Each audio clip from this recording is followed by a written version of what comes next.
Chapter 5 की शुरुआत में हम देखते हैं इकुतो और कुनो दोनों मूवी थिएटर आए होते हैं मूवी देखने के लिए और उन्हें लग रहा होता है कि वो सेंटर ऑफ अटेंशन बन चुके हैं और इकुतो सोचता है कि यहाँ जितने भी लोग हैं वो कुनो की तरफ घूर रहे हैं क्योंकि कुनो बहुत ज़्यादा खूबसूरत है और एक आम सा कपड़ा भी किसी के ऊपर बहुत सुंदर लग सकता है अगर तुम कुनो जितनी खूबसूरत हो। और वो सोचता है कि हम यहाँ मूवी देखने के लिए क्यों आए हैं।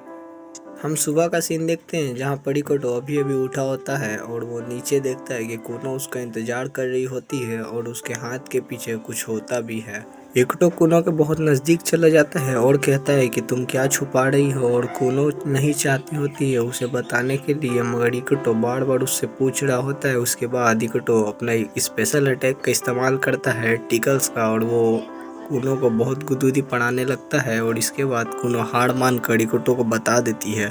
इकुतो कहता है 2 मूवी के टिकट और उसके बाद कुनो बताती है कि ये मुझे मॉम ने दिया जब वो घर से बाहर जा रही थी और उसने कहा था कि उनको आने में थोड़ी देर होगी।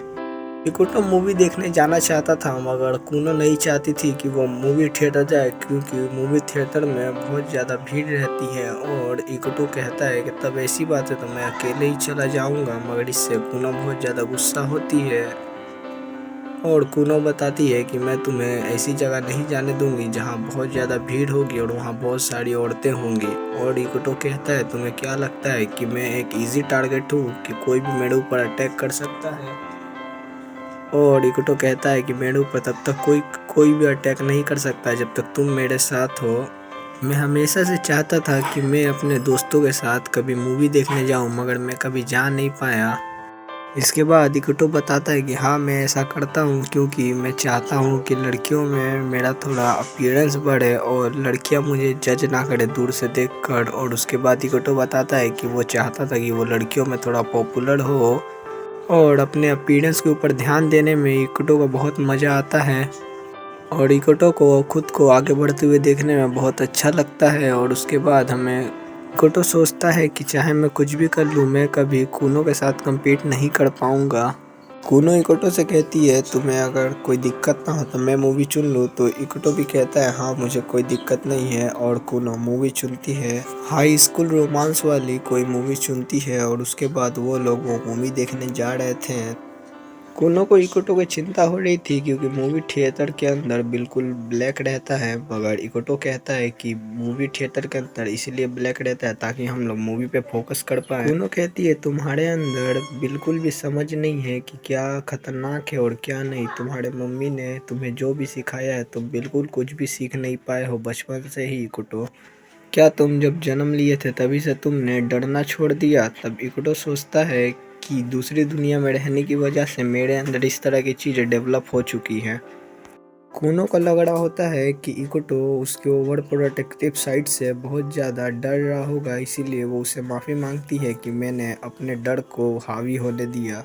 इकुतो सोचता है कि जब तक कोई लड़की उसके ऊपर ज़बरदस्ती ना करे तब तक सब ठीक है और यहाँ की जो लड़कियाँ हैं वो लड़कों से बहुत ज़्यादा है तो ऐसा होना ही था। मैं जानता हूँ कि कुनो के अंदर ही ओवर प्रोटेक्टिव साइड पहले से ही है मगर अगर ये यही सोचता रहा तो ये मूवी को बिल्कुल भी इंजॉय नहीं कर पाएगा। इकुतो सोचता है कि उसे कुनो का दिमाग कहीं और लगाना होगा ताकि वो मूवी इंजॉय कर पाए। तभी वो कुनो का हाथ पकड़ता है और उसे लेकर आगे जाने लगता है। इकुतो कहता है कि तुम्हारा हाथ बहुत छोटा है और बहुत नरम है क्यों ना हम मूवी देखते समय भी इसी तरह हाथ पकड़ के रखें। इस तरह मेरे ऊपर भी कोई अटैक करेगा तो मैं तुम्हें बता पाऊँगा और हम आराम से मूवी भी इंजॉय कर पाएंगे। कुनो का चेहरा देखकर इकुतो को लगता है कि वो नहीं चाहती हाथ पकड़ने के लिए इसीलिए कुनो उसे कहता है कि अगर तुम नहीं चाहती तो हम हाथ नहीं पकड़ेंगे मगर मैंने ऐसा कभी नहीं कहा था कि मुझे तुम्हारा हाथ पकड़ना पसंद नहीं है। इकुतो कहता है क्या तुम हाथ पकड़ना चाहते हो। तब कुनो हाँ करती है और उसके बाद वो दोनों मूवी देखने जाने लगते हैं। कुनो कहती है कि इस तरह की चीज़ें इतनी आराम से कभी किसी लड़की के सामने मत कहना इकुतो। और इकुतो हाँ करता है। उसके बाद वो दोनों मूवी थिएटर पहुंच जाते हैं। उसके बाद वो दोनों साथ में मूवी बैठकर देखने लगते हैं। कूनो सोचती है कि वो मूवी पर बिल्कुल भी ध्यान नहीं दे पा रही क्योंकि इकोटो ने उसका हाथ जोर से पकड़ा है। तुम बहुत ज्यादा अच्छे इंसान हो, तुम किसी का भी दिल पिघला सकते हो बड़े भाई, ये कूनो अपने मन में सोचती है। अगर मैं अपनी अतीत के बारे में सोचूं तो मेरा कभी लेना देना किसी लड़के के साथ हुआ ही नहीं था और मैं कभी किसी लड़के के इतने करीब नहीं गई और मैं अब जाना भी नहीं चाहती हूँ। चलो गाइज, इसके साथ पार्ट 5 भी ख़त्म होता है। हम तुमसे मिलते हैं पार्ट 6 में। तब तक के लिए बाय बाय।